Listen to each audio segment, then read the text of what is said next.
Welcome to my channel Explore with Anu। नमस्कार, जय जगन्नाथ सांग माने मु आज पनीर चटपटा रेसिपीटी बनैयाकु जाउची। चालंतु ताहले आमे देखि नबा पनीर चटपटाटी मु केमिति बनौची।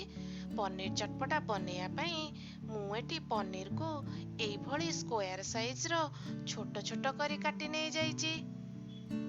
एठी मु गोटे बड़ पियाज को मध्य भल भाबरे धोई सफा करी स्क्वायर साइज रो काटी रखिची।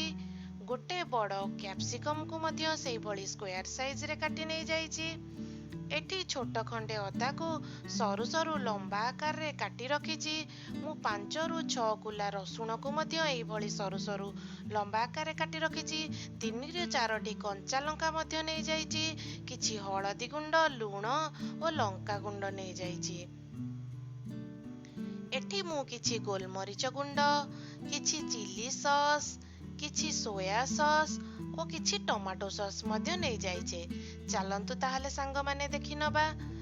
मु एठी गोटे कड़ाई बसई देइची।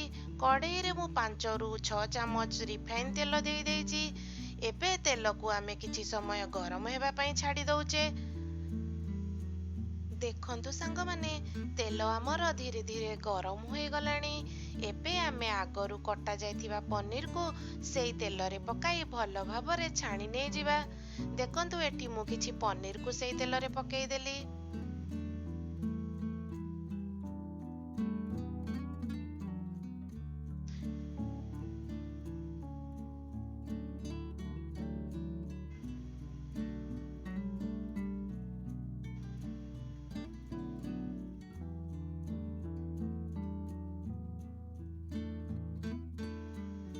पनीर बहुत नरम अछि, तेणु आमे धीरे धीरे हल्का हाथ रे पनीर को एपट सेपट करि दउचे। एठी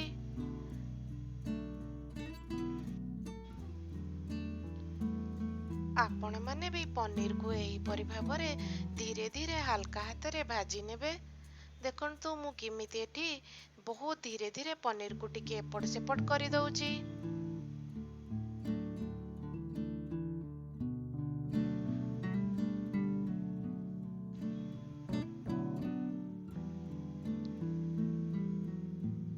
पनीर एठी मोर धीरे धीरे लाइट ब्राउन हेबा को बसिलानी।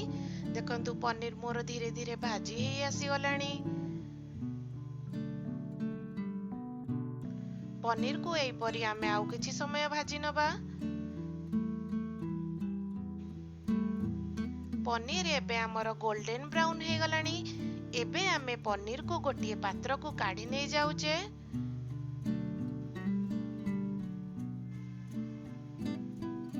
एठी मु पनीर सबको धीरे धीरे गोटिए पात्र को काढी नै गली।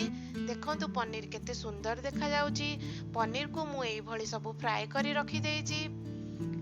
एबे मु गैस ऑन करी देली। गैस ऑन करी मु गोटिए तावा बसई देली। तावा को मु किछि समय गरम हेबा पई छाडी दउची।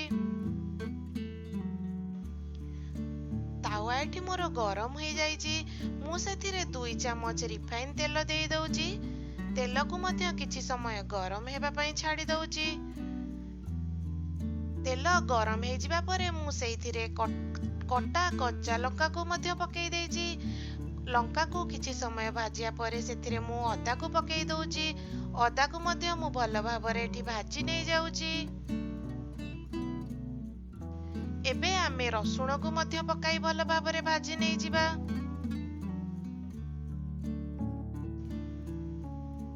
देखंतु एठी अदा और रसुण रो कंचा बास्ना जिबा पर्यंत आमे भल भाबरे ताको टिके एपट सेपट करी भाजी नै जाइचे। सेथिरे एबे आमे आगरु कटा जाइथिबा पियाज को मध्य पकाई भल भाबरे भाजी नै जिबा। देखंतु मो पियाज को पकाई भल भाबरे टिके एपट सेपट करी नै जाउची। एठी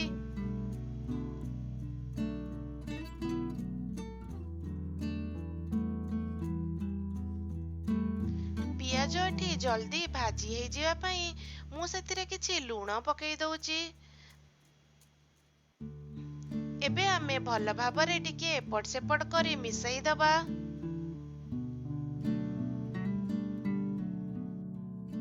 पियाज को एठी मु 1 रु 2 मिनिट पर्यंत भल भाबरे मिसई दउची। एठी पियाज को भल भाबरे मु भाजी नहीं गली।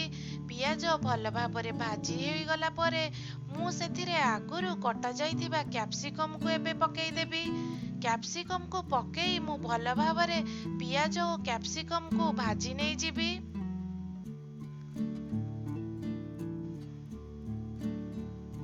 एबे मु एथिरे अध चामच हळदी गुंड,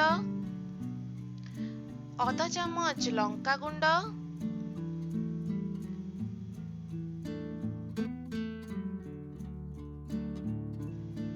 गोटे चामच सोया सॉस,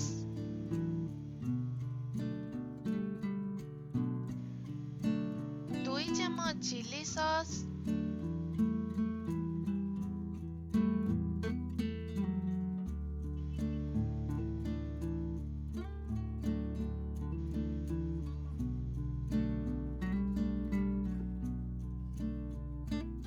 दुई चामच टमाटो सॉस,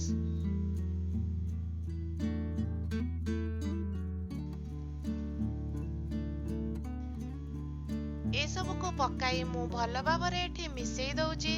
देखंतु ए सब पकेई सारिया परे केते कलरफुल देखा जाउची। चलंतु संग माने एही परि भाबरे 1 रु 2 मिनिट पर्यंत आमे एठी भाजी नहीं जिबा।